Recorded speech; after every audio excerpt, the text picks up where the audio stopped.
দুর্নীতির অভিযোগে সাবেক প্রধানমন্ত্রী নওয়াজ শরীফের সাজা ও নির্বাচনে তাকে অযোগ্য ঘোষণা, দেশের নানা জায়গায় ধারাবাহিক সন্ত্রাসী হামলা, রাজনৈতিক নেতাদের গ্রেফতার মামলা আর সেনাবাহিনীর হস্তক্ষেপের অভিযোগের মধ্যেই অনুষ্ঠিত হয়েছে পাকিস্তানের 11তম জাতীয় সংসদ নির্বাচন। তত্ত্বাবধায়ক সরকারের অধীনে সুষ্ঠু নির্বাচনের জন্য আইনশৃঙ্খলা বাহিনীর 8 লাখেরও বেশি সদস্য মোতায়েন থাকলেও ভোটের দিনেও কোয়েটার এক ভোট কেন্দ্রের কাছে বোমা হামলায় 31 জন নিহত হয়েছেন। পাকিস্তান জাতীয় সংসদে আসন সংখ্যা 342টি, একক সংখ্যাগরিষ্ঠতা পেতে কমপক্ষে 172টি আসনে জিততে হবে। গত বছর দুর্নীতির অভিযোগে নওয়াজ শরীফকে প্রধানমন্ত্রীত্বে অযোগ্য ঘোষণা এবং কয়েক মাস আগে আজীবনের জন্য নির্বাচনে অযোগ্য ঘোষণা করাকে অনেকে সামরিক বাহিনী প্ররোচিত বিচার বিভাগীয় কু হিসেবে বর্ণনা করলেও পাকিস্তানের 71 বছরের ইতিহাসে দ্বিতীয় কোনো নির্বাচিত সরকার হিসেবে নওয়াজ শরীফের দল এবার মেয়াদ পূর্ণ করতে পেরেছে। নওয়াজ শরীফের দল সংসদে আইন করে অবৈধ ক্ষমতা দখলকে সর্বোচ্চ রাষ্ট্রীয় অপরাধ হিসেবে চিহ্নিত করায় দেশটিকে 36 বছর শাসন করা জেনারেলেরা এবার ক্ষমতায় বসার উদ্যোগ না নিলেও একরকম সরাসরি ইমরান খানের দল পিটিআইকে সমর্থন দিচ্ছে। নিষিদ্ধ ঘোষিত অনেকগুলো জঙ্গি সংগঠনকে এবার নির্বাচনে যোগ দিতে দেওয়া হয়েছে, আর জাতিসংঘের কালো তালিকাভুক্ত কিংবা মুম্বাই হামলার সঙ্গে জড়িত বলে অভিযুক্ত শীর্ষ সন্ত্রাসীদের নতুন দল থেকে প্রার্থী দেওয়ার সুবিধা দিয়েছে। জনমত জরিপ বলছে ভোটে নওয়াজ শরীফের মুসলিম লীগ ও ইমরান খানের পাকিস্তান তেহরিকে ইনসাফের মধ্যে হাড্ডাহাড্ডি লড়াই হলেও কোনো দলই একক সংখ্যাগরিষ্ঠতা না পেলে সরকার গঠনে গুরুত্বপূর্ণ হয়ে উঠতে পারেন বেনজিরের ছেলে বিলোয়াল ভুট্টোর পাকিস্তান পিপলস পার্টিও। এসব নিয়ে আলোচনায় আজ রাজকান স্টুডিওতে আছেন পাকিস্তানে বাংলাদেশের সাবেক রাষ্ট্রদূত সোহরাব হোসেন, সাবেক রাষ্ট্রদূত নাসিম ফেরদৌস এবং জাহাঙ্গীরনগর বিশ্ববিদ্যালয়ের আন্তর্জাতিক সম্পর্ক বিভাগের অধ্যাপক ডক্টর তারেক শামসুর রহমান। স্বাগত আপনাদের তিনজনকে। আমি ডক্টর তারেক শামসুর রহমান আপনাকে দিয়ে শুরু করি যে পাকিস্তানের এবারের নির্বাচন ভীষণভাবে মানে সর্বত্র শিরোনাম হচ্ছে যে সেনাবাহিনীর হস্তক্ষেপ, সেনাবাহিনী এক পেছন থেকে কলকাঠি নাড়ছে কিনা। এটা এবারের নির্বাচনে খুব মানে এক্সেপশনাল কিছু নাকি এরকমই তো হয়? না, ধন্যবাদ আপনাকে। পাকিস্তানের রাজনীতিতে দীর্ঘদিন যাবতই সেনাবাহিনীর একটা প্রত্যক্ষ এবং একটা পরোক্ষ ভূমিকা আছে, এবং সেটা শুধু এবারেরটা বললে বোধহয় ভুল হবে। অনেক দিন থেকেই সেনাবাহিনী পাকিস্তানের রাজনীতিটা নিয়ন্ত্রণ করছে, এবং কি এই যে নওয়াজ শরীফের কথা আমরা বলছি বারে বারে, এবং নওয়াজ শরীফ একটা সম্ভাব্য তার দলের সম্ভাব্য বিজয়ের কথা বলা হচ্ছে, ইমরান খানের দলের কথা বলা হচ্ছে, এবং আপনি দেখবেন যে নওয়াজ শরীফও তারও জন্ম হয়েছিল সামরিক শাসকদের আমলে, এবং যখন জিয়াউল হক ক্ষমতায় ছিলেন তখন নওয়াজ শরীফকে পিক আপ করা হয়েছিল। তিনি বেসিক্যালি ট্রেডিশনাল কোনো রাজনৈতিক পরিবারের সন্তান নন। পাকিস্তানের রাজনীতিটা সেনাবাহিনী সৃষ্টি করেছে, এবং আপনি দেখবেন পাকিস্তানের রাজনীতিটা বরাবরই কন্ট্রোল করেছে ভূস্বামীরা এবং জমিদার, যারা এরাই কন্ট্রোল করেছে। এবং একটা পর্যায়ে কিন্তু এই নওয়াজ শরীফের উত্থানটাই ছিল একটা ব্রেক থ্রু, এবং তিনি সেনা শাসকদের আমলেই তিনি নিজেকে বিকশিত করেছেন। পরবর্তী ক্ষেত্রে অবশ্য তার একটা জনমত তিনি তৈরি করতে পেরেছেন। আমার বিবেচনায় খুব সংক্ষেপে আলোচনাটা সূত্রপাত করি। অনেকগুলো বিষয় আমার কাছে এবার পাকিস্তানের এই নির্বাচনটা অত্যন্ত গুরুত্বপূর্ণ। প্রথমটা হচ্ছে, আমি নিশ্চিত নই নির্বাচনের ফলাফল যখন আমরা পাবো গভীর রাতের দিকে একটা স্টেবল সরকার পাকিস্তান পাবে কিনা, এটা একটা বড় প্রশ্ন। যদি কোয়ালিশন সরকার হয়, এবং এখানে একটা প্রশ্ন আছে যে কোয়ালিশন সরকার আদৌ হবে কিনা, কারণ ইমরান খান বলেছেন তিনি নওয়াজ শরীফ এবং পিপলস পার্টির সাথে কোয়ালিশন করবেন না। সেক্ষেত্রে এক ধরনের চমক হতে পারে আমার বিবেচনায়, নওয়াজ শরীফের দল এবং বিলোয়াল ভুট্টোর পিপলস পার্টি অ্যালায়েন্স হতে পারে। এরকম যদি ইমরান খান 172টি সিট না পান, মহিলা সিট সহ। এই নির্বাচনটা আমার কাছে আরেকটা প্রশ্ন আমার কাছে দেখা দিয়েছে, সেটা হচ্ছে যে নির্বাচনের দিনও কিন্তু সন্ত্রাসবাদী কর্মকাণ্ড হয়েছে, এর আগেও হয়েছে, 137 জন মারা গেছে। তাহলে কি এই নির্বাচন পাকিস্তানে সন্ত্রাসবাদী কর্মকাণ্ড বন্ধ হওয়ার পথ সুগম করবে কিনা, অর্থাৎ পাকিস্তানে সন্ত্রাসবাদ বন্ধ হবে কিনা? কারণ আমরা জানি যে এই সন্ত্রাসবাদের উৎস হচ্ছে পাকিস্তান সেনাবাহিনীর ISI, তাদের এটা হচ্ছে। সবচেয়ে বড় যেটা ইম্পর্টেন্ট আমার কাছে সেটি হচ্ছে পাকিস্তানের অর্থনৈতিক অবস্থা খুবই নাজুক, খুবই নাজুক। আমার কাছে যে ইনফরমেশন আছে তাতে দেখা যায় পাকিস্তানের রিজার্ভ এখন মাত্র $9 বিলিয়ন, এবং পাকিস্তানের রুপির মান এত নেমে গেছে যে $1 পাওয়া যাচ্ছে এখন 128 টাকা, এবং চীনের কাছ থেকে $1 বিলিয়ন নিয়ে পাকিস্তান কোনো রকমের সার্ভাইভ করছে। এখন এই অর্থনীতি পাকিস্তানে একটা ভেঙে পড়ার মুখে আছে। নতুন সরকারের জন্য এটা হবে একটা বড় বিষয়, এবং সবচেয়ে ইম্পর্টেন্ট যেটা সেটা হবে যে এই যে সামরিক বেসামরিক সম্পর্কটা কোথায় গিয়ে দাঁড়াবে। যদি সত্যিকার অর্থেই নির্বাচনে যদি ইমরান খান জয়ী হতে না পারেন, সরকার গঠন করতে না পারেন, তাহলে এই সম্পর্কটা কোথায় যাবে? আমি নাসিম ফেরদৌস আপনার কাছে জানতে চাই যে মানে সেনাবাহিনী যা চায়, কারণ সেনাবাহিনী পাকিস্তানে ঐতিহাসিকভাবে মানে স্থিতিশীল সরকার চায় না, এবং কোন সরকার এমনকি নির্বাচিত সরকার এসে স্থিতিশীল থাকলেও সেটাকে নামানোর একেবারে প্রত্যক্ষ মানে নানা রকম কৌশল নিতে এই সাম্প্রতিক সময়ে দেখা গেছে। আমি আপনার কাছে জানতে চাই যে যে কথা ডক্টর তারেক শামসুর রহমান বললেন যে হয়তো কেউই মানে একটা একক সংখ্যাগরিষ্ঠতা পাবে না, এবং ইমরান খানের দল যদি নওয়াজ শরীফের মুসলিম লীগ বা বিলাওয়াল ভুট্টোর পিপিপির সঙ্গেও মানে শরিক না হতে রাজি না হয়, মানে কোয়ালিশন করতে রাজি না হয়, তাহলে আসলে মানে এটা আসলে হতে দেবে কিনা সেনাবাহিনী, এই যে নওয়াজ শরীফ এবং বিলাওয়াল ভুট্টোর দলের কোয়ালিশন, এটা কি হতে দেবে কিনা? এখন এটা বলা মুশকিল যে ওরা হতে দিবে কিনা, তবে সেটা তো এই পরিকল্পনায় মনে হচ্ছে না যে ওদিকে হাঁটার কোনো ইচ্ছা আছে। না, হাঁটার ইচ্ছা নাই। তখন হয়তো বলবে যে এই নির্বাচনটাই বৈধ হয়নি, কোনো একটা ফাঁক ফোকর বের করে বলবে আবার নির্বাচন হবে, এবং সেইভাবে যদি মানে কেউই যদি না পায়। আর সেই ইতিহাস কি পাকিস্তানে আছে? আছে। এবং বড় কথা হলো যে ইমরান খান বলেছে যে সে ভুট্টোর সাথেও যাবে না, নওয়াজ শরীফের সাথেও যাবে না, কিন্তু সেনাবাহিনী যদি চায় তাহলে তার তো কোনো গতি নাই, তাকে যেতেই হবে কোনো একটা দলের সাথে। এখন কথা হলো সেনাবাহিনী এই দুইটা দলের মধ্যে কোনটাকে মানে অ্যাকসেপ্টেবল মনে করবে। আমার কাছে মনে হয় যে তারা ভুট্টোর দলকে, যদি এই পরিস্থিতি হয় তাহলে ভুট্টোর দলকে তারা সাপোর্ট করবে যে ইমরান খান বিলাওয়ালের সাথে হাত মিলিয়ে একটা সরকার গঠন করুক, কিন্তু নওয়াজ শরীফ যাতে আর কোনোদিন, বা নওয়াজ শরীফের দল যাতে কোনো দিন আর সরকার না গঠন করতে পারবে, সেইটা সেনাবাহিনী নিশ্চিত করতে চাইবে। এবং সেটা একমাত্র মানে প্রধান কারণ, সেনাবাহিনী কি নির্বাচনের ফলটা সরাসরি সেখানে প্রভাবিত করতে পারে বা কে সরকার গঠন করবে সেটাও সিদ্ধান্ত নিতে পারে? এত বড় দেশের 10 কোটির বেশি ভোটার সেটা থাকবার পরে। হ্যাঁ, সেনাবাহিনী অনেক কিছুই করতে পারে, এবং সবটা তো আর ওভারটলি করবে না, বেশিরভাগ কাজই কোভারটলি করে। এইটা যেমন এখন যে ইলেকশন হচ্ছে সেটা তো সেনাবাহিনী তো সবাই যেভাবে বলছে বা পত্রপত্রিকায় যেটা বেরোচ্ছে যে সেনাবাহিনী জুডিশিয়ারিকে পুরোপুরি তার হাতে এনে নওয়াজ শরীফকে ইয়ে করে দিয়েছে যে উনি আর কখনো ইলেকশন করতে পারবেন না, জীবনের জন্য আজীবন ইয়ে করে দিয়েছে, নিষিদ্ধ করে দিয়েছে, রাজনীতি করতে পারবে না। অর্থাৎ রাজনীতি, অর্থাৎ সেই রাজনীতি যে রাজনীতিতে উনি ক্ষমতায় আসতে পারেন সেটা করতে দিবে না। তো তাহলে তো আর সেনাবাহিনী যা খুশি তাই করতে পারে, এবং পাকিস্তানের ইতিহাসেই তো তাই। পাকিস্তানের শুরু থেকে ইস্কান্দার মির্জাকে সরানো থেকে শুরু করে আজ পর্যন্ত পাকিস্তানে কোনো স্টেবল গভর্নমেন্ট, ওই নওয়াজ শরীফের দুটো পর্ব ছাড়া আর কখনো কিন্তু একেবারে কমপ্লিট করে নাই কেউ, এবং মানে স্টেবল গভর্নমেন্ট কেউ আনতে পারে নাই। কিন্তু সেনাবাহিনী কেন নওয়াজ শরীফকে অপছন্দ করে সেইটা বড় বিষয়।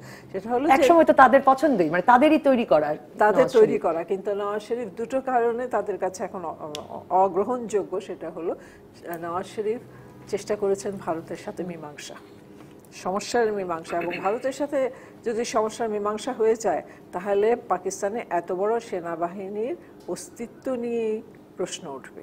সেটাই হলো বড় কথা এখন। সেই জন্য নওয়াজ শরীফের দলকে তারা কোনো মতেই আর আসতে দিবে না, যতদিন তারা পারবে সেটা ঠিকিয়ে রাখবে। সোহরাব হোসেন, পাকিস্তানে এবারের নির্বাচনটায় যা যা মানে বিশ্লেষণগুলো পড়লে দেখা যায় যে একরকম ইমরান খানের দল যেমন একটি মানে একটু কি বলবো যে রক্ষণশীল ইসলামী মনোভাব দেখাতে চাইছে, তার পাশাপাশি যে দলগুলোকে আসলে সেনাবাহিনী একরকমের নির্বাচনে প্রার্থী দিতে দিল, অবাধে প্রচারণা চালাতে দিচ্ছে, তার মধ্যে অনেকগুলো নিষিদ্ধ ঘোষিত জঙ্গি দল আছে যাদেরকে এবার নির্বাচনে যাওয়ার সুযোগ দেওয়া হলো। এমন সন্ত্রাসী আছেন যারা আন্তর্জাতিক তালিকায় আছেন, তাদেরকে নতুন দল নাম দিয়ে প্রার্থী দেওয়ার সুযোগ দেওয়া হলো। এই কাজগুলো কেন করছে পাকিস্তানে? এটা হতে দেওয়া হচ্ছে কেন? মানে পাকিস্তান তো আমেরিকার সাথে একটা সবসময় সুসম্পর্ক রাখতে চায় এবং সন্ত্রাসের বিরুদ্ধে যুদ্ধ করতে চায়। এইটার ধরেন একটা বিষয় হতে পারে, সেটা হচ্ছে যে আপনি যে কথাটা বললেন যে ইমরান খান এই দলগুলোর সাথে সবসময় তার একটা সম্পর্ক বজায় রেখেছে। তো পাকিস্তানে যেহেতু এত সন্ত্রাসী কর্মকাণ্ড হচ্ছে, এত সন্ত্রাসী সংগঠন আছে, তাদেরকে যদি মেইন স্ট্রিমে কাউকে কাউকে আনা যায়, হয়তোবা তারা ভাবছে যে একটা পরিবর্তন আসতে পারে, যদি সত্যিকারই তারা সেটা চায়।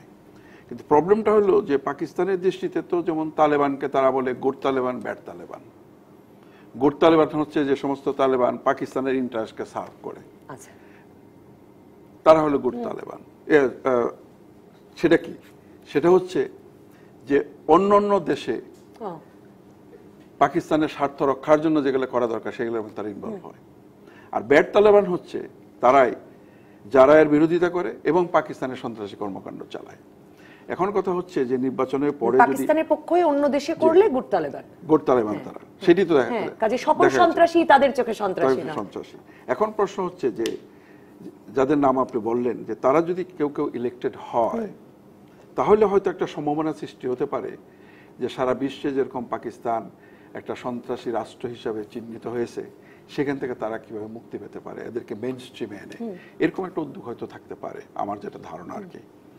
এখন মেইন যেটা এবারও যে এরকম সহিংস হচ্ছে নির্বাচন, তাতে কি সেই কৌশল কাজে এসেছে মনে হচ্ছে? এখানে কিন্তু যে সহিংসতা হয়েছে সেখানে কিন্তু আপনি যদি দেখেন মোটামুটি দুই ধরনের।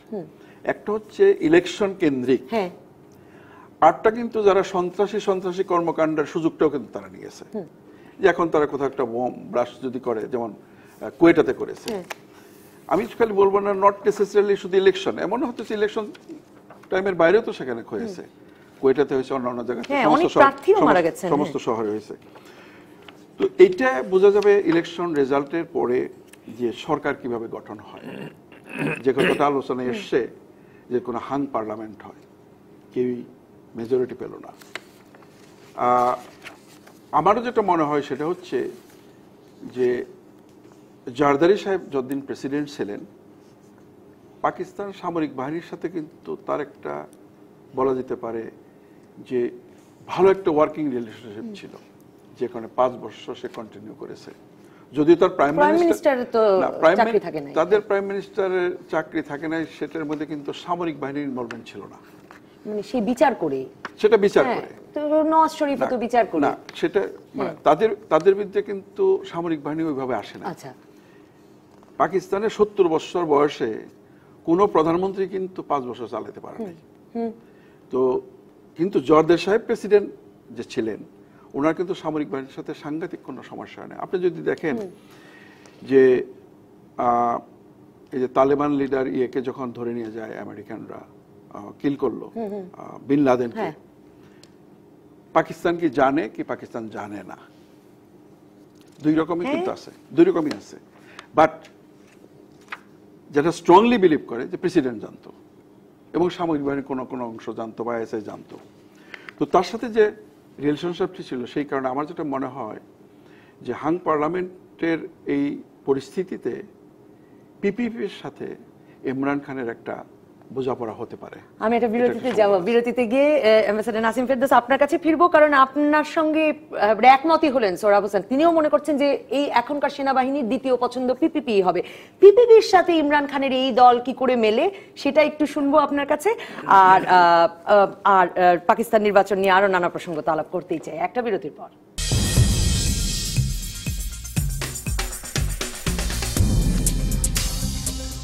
ফিরে এলাম রাজকাহনে। আমি নাসিম ফেরদৌস আপনার কাছে জানতে চাই, যেখানে আসলে শেষ করলেন তার বক্তব্য রাষ্ট্রদূত সোহরাব হোসেন, আপনিও বলছিলেন যে যদি হাং পার্লামেন্ট হয়, কেউ একক সংখ্যাগরিষ্ঠতা না পায়, তাহলে মনে হচ্ছে যে ইমরান খানের সঙ্গী হিসেবে সেনাবাহিনীও বিলোয়াল ভুট্টোর পিপিপিকেই পছন্দ করবে।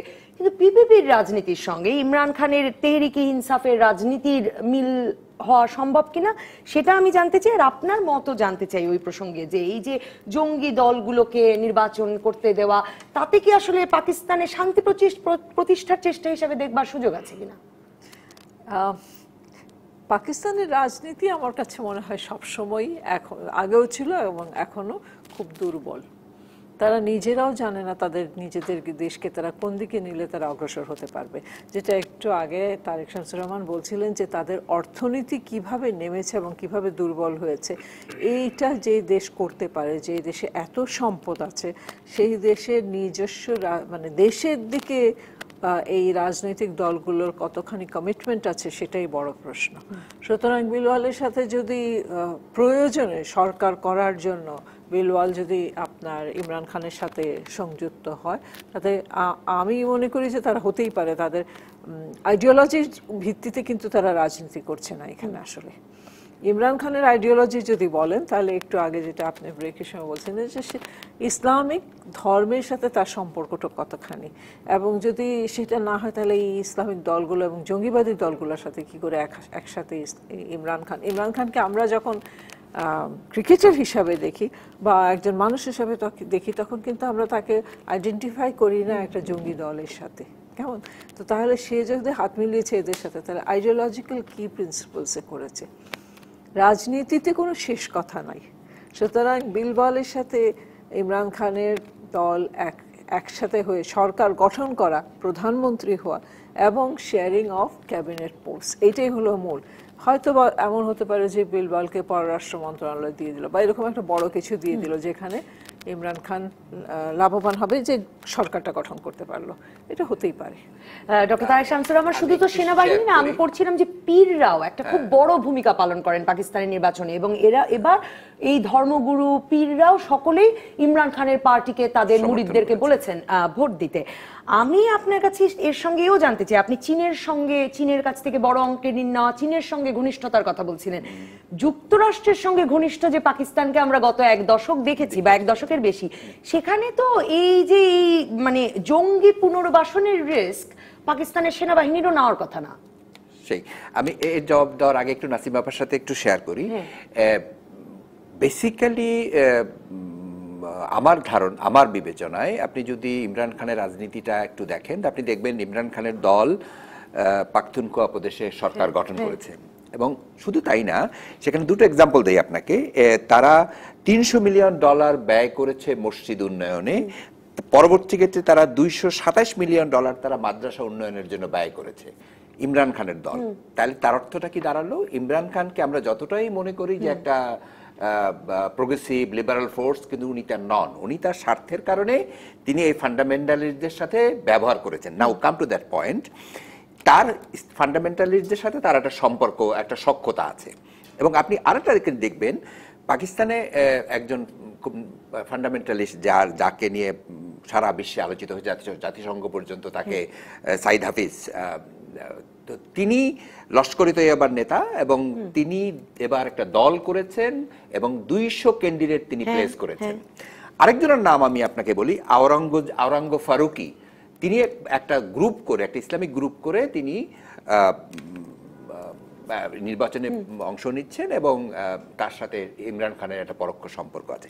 এইখানে হচ্ছে আমার আসল জায়গাটা, যে পিপলস পার্টি নয়, এমন হতে পারে হয়তো এইসব ফান্ডামেন্টালিস্ট গ্রুপদের একটা সংখ্যা, তারা যদি 25, 30টা, 40টা, 30টা সিট পেয়ে যায় কোনোভাবে, তাহলে এই ইমরান খান এদের সাথে নিয়ে সরকার গঠন করবে, এবং সেক্ষেত্রে পিপলস পার্টি নয়।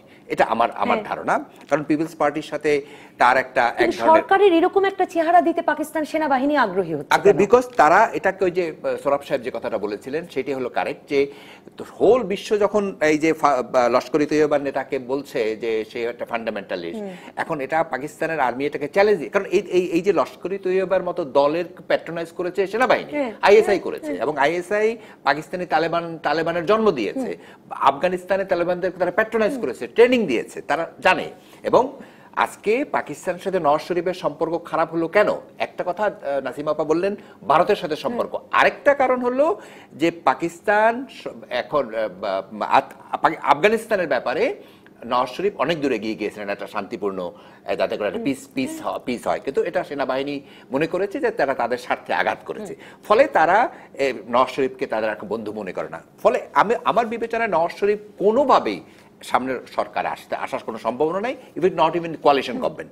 সেক্ষেত্রে আমার ধারণা এই যে ছোটখাটো কিছু গ্রুপ আছে পাখতুনখোয়া প্রদেশ থেকে, বেলুচিস্তান প্রদেশ থেকে, এই সমস্ত ছোটখাটো দল নিয়ে 30-40টা সিট যদি এরা ম্যানেজ করতে পারে, ইভেন কি ইন্ডিপেন্ডেন্ট যদি আসে, তাহলে হয়তো তারাই হবে ইমরান খানের পার্টনার। ওকে, এখন পাকিস্তানের প্রশ্নে চীন এবং যুক্তরাষ্ট্রের প্রশ্নে যে কথাটা আপনি বলেছেন, সেক্ষেত্রে খুব একটা ফান্ডামেন্টাল ইকুয়েশন আছে। ইকুয়েশনটা হচ্ছে যে ইমরান খান, আপনার নিশ্চয়ই স্মরণ আছে, তিনি প্রকাশ্যে বলেছেন যে আমি যে ড্রোন বিমান দিয়ে যে তালেবানদের উপর হামলা করা হয়, সেই ড্রোন আমি ফেলে দেব, তিনি বলেছেন। এবং পাকিস্তানের সাথে মার্কিন যুক্তরাষ্ট্রের সম্পর্ক এখন খুব খারাপ, এবং এই পাকিস্তানি আসলে ড্রোন ঢুকেই ওসামা বিন লাদেনকেও মেরে এসেছে, আর যখন তখন তো ঢুকেছে, রাইট। তো এখন মার্কিন যুক্তরাষ্ট্রের সাথে পাকিস্তানের সম্পর্কের এখন তলানিতে এসছে। চীনের সাথে সম্পর্ক চীনের সাথে সম্পর্ক অনেক ভালো, এবং চীনই এখন পাকিস্তানকে সামরিক দিক থেকে এবং আর্থিক দিক থেকে পাকিস্তানকে টিকিয়ে রেখেছে। একটা বিশাল বিনিয়োগ আছে চীনের। এবং আপনাকে আরেকটু স্মরণ করিয়ে দেই, অনেক সরাফ সাহেব হয়তো জানেন, নাসিম আপা হয়তো জানেন, পাকিস্তানে এখন চাইনিজ ল্যাঙ্গুয়েজ স্কুলগুলোতে পড়ানো হয়, কোন কোন স্কুলে পড়ানো হয়, ইয়েস, বিশেষ করে ওই পাখতুনখোয়া এবং বেলুচিস্তানে। এবং এই যে বেলুচিস্তানে বারবার যে সন্ত্রাসবাদী কর্মকাণ্ডগুলো হচ্ছে, আপনি খেয়াল করে দেখবেন সন্ত্রাসবাদী কর্মকাণ্ডগুলো হচ্ছে কোথায়? বেলুচিস্তানে। কোথায় হচ্ছে? আপনি কিন্তু বড় বড় শহরগুলোতে হচ্ছে না, কারণ ওখান থেকে ওয়ান বেল্ট ওয়ান রোডের, চীন থেকে ওয়ান বেল্ট ওয়ান রোড গাওদারে গেছে, এবং গাওদার এই যে বিশাল এলাকা, সেখানে ভারতের একটা আপত্তি আছে, বিকজ কাশ্মীরের উপর দিয়ে গেছে এটা, সেটা ভারত এটাকে মনে করে যে এটা তাদের ইন্টারফেয়ার করা হয়েছে, এবং যে কারণে তারা ওয়ান বেল্ট ওয়ান রোডে তারা যায়নি। ফলে এই যে পাকিস্তানের এই যে পরিস্থিতি সন্ত্রাসবাদী কর্মকাণ্ডের কারণে, পাকিস্তান এখন বেশি মাত্রায় চীনের উপর নির্ভরশীল থাকবে, মার্কিন যুক্তরাষ্ট্র সাইড হয়ে যাবে। সোহরাব হোসেন, এর মধ্যে এই প্রসঙ্গে আবার ফিরবো, কিন্তু তার আগে আমি আসলে জানতে চাই যে নওয়াজ শরীফ তো তাহলে বিরাট ঝুঁকি নিলেন। আসলে একদম গত 1 বছর ধরে বোঝা যাচ্ছিল যে নওয়াজ শরীফকে আর ফিরতেও দেওয়া হবে না, কিন্তু তিনি কারাদণ্ড ভোগ করতে আবার বিদেশ থেকে ফিরলেন, ফিরে কারাবরণ করলেন, এবং তখন বললেন যে জনগণের উপর তার আস্থা আছে, কিন্তু নির্বাচনে যদি পরাজিত হয়ে যান তখন কি হবে? দেখুন, আমি বলি যে এইটাই লিডারশিপ কোয়ালিটি এবং রাজনৈতিক নেতার একটা কোয়ালিটি। আর মেয়ের জামাইও জেলে, হ্যাঁ, মেয়েও জেলে, 3 জনই জেলে, কিন্তু তারা কিন্তু বিদেশে অবস্থান করে নাই, তারা দেশে ফিরে এসছে, কারণ তারা ইলেকশনে বিশ্বাস করে, জনগণের রায়কে বিশ্বাস করে। নওয়াজ শরীফ তো বলেছে যে জনগণের রায়কে আমি মেনে নেব, তবে আমি চাই ইলেকশন যাতে রিগিং না হয়, ইলেকশন যাতে এস্টাবলিশমেন্ট কোনো ইন্টারফেয়ার না করে। তো আমি মনে করি যে he has taken A right decision, কারণ আদারওয়াইজ যেটা দাঁড়াবে সেটা হলো যে এমনিভাবে যদি 1-2 করে পরপর প্রধানমন্ত্রী বিতাড়িত হতে থাকে, তাহলে তো পাকিস্তানের প্রধানমন্ত্রী খুঁজেই পাওয়া যাবে না। তো আমি মনে করি যেটা যে he has taken a very right decision. আমরা যে কথাটা আলাপে আসছিলাম, প্রফেসর সাহেব উল্লেখ করলেন চ্যালেঞ্জের কথাগুলো। ইমরান খানের সামনে কিন্তু বেশ অনেকগুলো চ্যালেঞ্জ আছে, সেগুলোকে সে কিভাবে অ্যাকোমোডেট করবে তা দেখার ব্যাপার আছে, কারণ তাকে কিন্তু ব্যাটে বলে কাজ করতে হবে। তার relationship, Pakistan relation with China, যে কথাটা বললেন, with US, with India, with Afghanistan, এই কোয়েশ্চেনগুলো কিন্তু তাকে বুঝতে হবে, কারণ ইমরান খান কিন্তু অত অভিজ্ঞ সম্পন্ন ব্যক্তিত্ব না। পাকিস্তানে অন্যান্য যে রাজনৈতিক নেতৃবৃন্দ আছে, এখন যদি তার গভর্নমেন্টটা মিলিটারি ব্যাক গভর্নমেন্ট হয়, তাহলে তো it will be weak government. সে না ডেমোক্রেসি নিয়ে বেশি দূর অগ্রসর হতে পারবে, না তার রিলেশনশিপকে কোনো দেশের সাথে অগ্রসর করে নিতে পারবে। ইন্ডিয়ার সাথে তো ডিফিকাল্টি আছেই তার। এই চ্যালেঞ্জগুলো কিন্তু তাকে মোকাবেলা করতে হবে। আমাদের কথা বাদই রাখলাম, তবে এই প্রসঙ্গে আমি একটা কথা বলতে চাই, আমি ইমরান খানকে দেখতে চাই। ইমরান খানের সাথে যখন আমার দেখা হয়েছে, আমার হাত উঠিয়ে এসে বলেছে, আমার ব্রাদার, ওদের প্রতি আমরা অন্যায় করেছি, ক্ষমা চাওয়া উচিত। সেটা আর এখন বলবেন কিনা সে নিশ্চয়ই আমরা দেখবো, কিন্তু নাসিম ফেরদৌস, এই প্রসঙ্গে বাংলাদেশের সঙ্গে সম্পর্ক নিয়েও তো আলাপ করবোই, কিন্তু আমি আপনার কাছে এই প্রশ্নের একটু ছোট্ট উত্তর নিয়ে বিরতিতে যেতে চাই, যে আসলে এখন যে সরকারের চেহারাটা, তা দিয়ে শুধু চীনের সঙ্গে সম্পর্ক রক্ষা করে আসলে, কারণ পাকিস্তানকে তো ভারত, আফগানিস্তান সহ অনেকগুলো দেশের সঙ্গে আসলে একটা সক্রিয় সম্পর্ক রাখতে হয়, যুক্তরাষ্ট্রের সঙ্গেও। যুক্তরাষ্ট্রের সাথে সক্রিয় সম্পর্ক রাখতে হয়, কারণ সামরিক সম্পর্ক তাদের অনেক জোরদার ছিল, ঐতিহাসিক।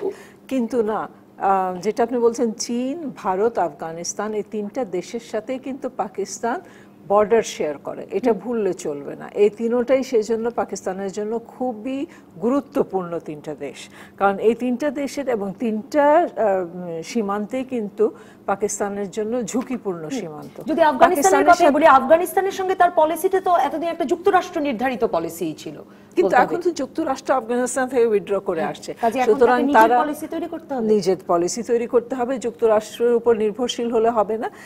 চীনের ক্ষেত্রে চীনের এই যে সীমান্ত পাকিস্তানের সাথে, সেটাও একটা সংঘাতপূর্ণ সীমান্ত। চীনের আভ্যন্তরীণ সমস্যা আছে সেখানেও পাকিস্তানকে খুব সাবধান হয়ে চলতে হবে। এবং যেটা আপনি শেষ বললেন, ভারত তো আছে। সামরিক বাহিনী কখনো চাইবে না যে মানে এই পর্যন্ত আমরা যা দেখেছি পাকিস্তান সামরিক বাহিনীর চর্চা, সেখানে হলো যে সামরিক বাহিনী কখনো চায় না যে একটা বেসামরিক সরকার সুস্থভাবে স্বস্তিতে দেশ পরিচালনা করুক, কারণ তাহলে যেটা আমি বললাম তাদের অস্তিত্বের প্রশ্ন উঠে যায়। এই তিনটা এলাকায়, তিনটা সীমান্তে যতদিন পর্যন্ত সংঘর্ষ, সংঘাত বা জুজুর ভয় থাকবে, ততদিন পর্যন্ত সামরিক বাহিনী পাকিস্তানে শক্তিমান থাকবে। আমি একটা বিরতিতে যাবো সোহরাব হোসেন, আমি আপনার কাছে ফিরবো। ফিরে আমি জানতে চাইবো যে ইমরান খানের অন্তত ভারতের প্রধানমন্ত্রী সম্পর্কে মনোভাবও খুব সম্প্রতি জানা গেছে যে তিনি বলেছেন যে মানে aggressive anti Pakistan policy Narendra মোদীর। তো আমি এসে শুনবো যে ভারতের সঙ্গে সম্পর্কটা কেমন হবে, আর সে আমাদের সঙ্গে সম্পর্ক নিয়ে, এবং ভারত পাকিস্তান সম্পর্ক খারাপ হলে তো পুরো অঞ্চলের জন্যই বিপদ, সেটাও একটু শুনবো একটা বিরতির পর।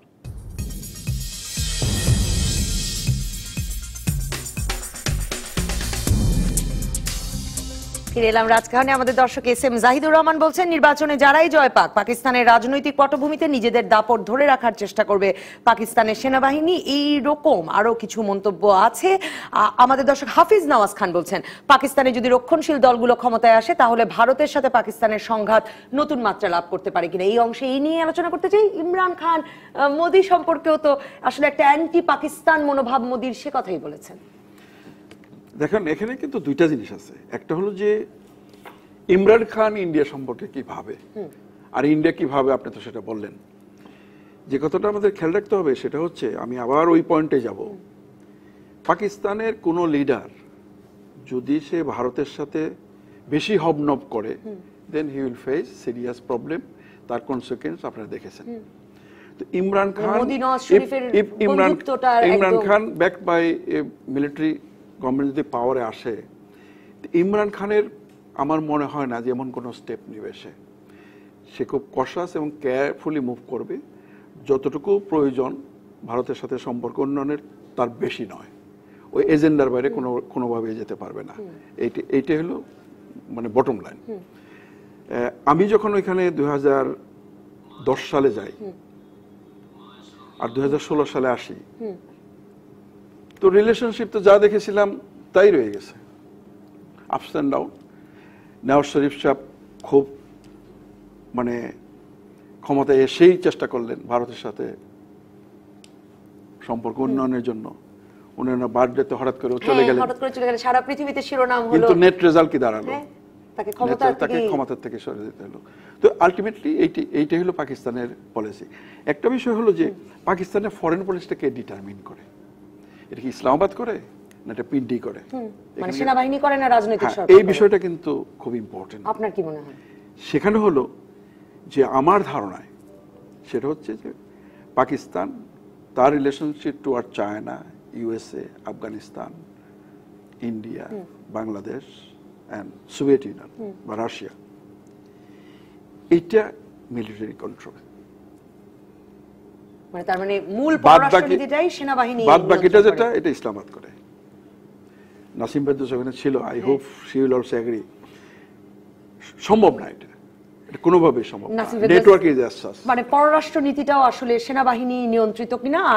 আর জি, আমি আর টেট করি, পাকিস্তান ফরেন সার্ভিসে অ্যাবাউট 20 to 28% মিলিটারি অফিসার।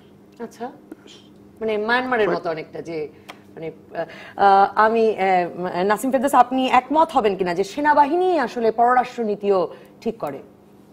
না, এটা তো অবশ্যই, কারণ সেনাবাহিনী তো সমস্ত নীতি ঠিক করে পাকিস্তানের, রাজনীতি থেকে শুরু করে পররাষ্ট্রনীতি এবং অন্যান্য যত নীতি আছে সবটাই সেনাবাহিনী করে। এবং সেখানে আমি মানে সোহরাব হোসেন সাহেবের কাছ থেকে আরেকটু ইয়েতে যাব যে কোনো দেশের সাথেই সম্পর্ক আসলে ইসলামাবাদ থেকে হয় না, সম্পূর্ণটাই রাওয়ালপিন্ডি থেকে ডিটারমিন্ড হয়। এবং সেটা ওই যে ছোটোখাটো দেশ হলে সেখানে তো কোনো সম্পর্কের বিষয় না, সেগুলোকে অত তাৎপর্যপূর্ণ কিছু না। সেনাবাহিনী মূল যেটা ফোকাস সেটা হলো ভারত এবং ভারত এবং ভারত। সুতরাং ওই ভারতের সম্পর্ক যেভাবে ওরা চায় সেভাবে যে যদি যেই পলিটিক্যাল পার্টি সরকারের গঠন করুক না, সেটা যদি সেনাবাহিনীর মতের বিরুদ্ধে গিয়ে ভারতের সাথে সম্পর্ক গড়ার চেষ্টা করে তাহলে সে কখনো সরকারে থাকতে পারবে না। এইটাই তো প্রমাণিত হয়েছে।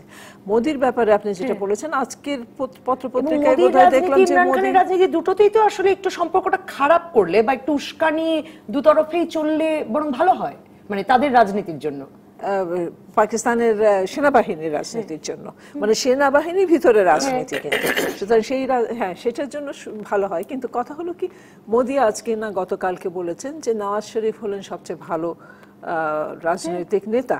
এই কথা বললে তো ইমরান খান তো বলবেই যে ভারতের বন্ধু, এবং সুতরাং যে ভারতের বন্ধু হতে পারে সে পাকিস্তানের বন্ধু না, এই ধরনের একটা উক্তি উনি করেছেন।